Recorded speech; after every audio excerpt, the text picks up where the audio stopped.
আব্দুর রহমান। আবু হুরায়রা রাদিয়াল্লাহু তাআলা আনহুর আসল নাম কি? সবাই বলতে হবে আব্দুর রহমান। তো উনি আবু হুরায়রা হলেন কি করে?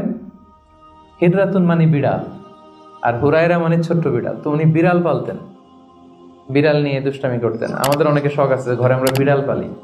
তো উনি একবার ঢোলা জামা, জুব্বার আস্তিনের মধ্যে বিড়াল নিয়ে রাসূল সাল্লাল্লাহু আলাইহি ওয়াসাল্লামের কাছে আসছেন। আল্লাহ রাসূল দেখলেন যে আবু হুরায়রা বিড়াল নিয়ে দুষ্টামি করতেছে। তো আল্লাহ রাসূল সাল্লাল্লাহু আলাইহি ওয়াসাল্লাম রসিকতা করে, মজা করে ডাক দিলেন, ইয়া আবা হুরায়রা, এই বিড়ালের বাবা। আসলে নাম কি ছিল?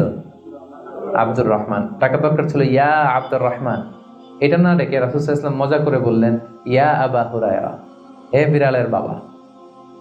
তো রাসূল সাল্লাল্লাহু আলাইহি ওয়াসাল্লাম কিন্তু এরকম মজা প্রায় করতেন, প্রায় সাহাবাদের মধ্যে তিনি মজা করতেন, রসিকতা করতেন। তবে এটা হালাল রসিকতা ছিল, হালাল এন্টারটেইনমেন্ট।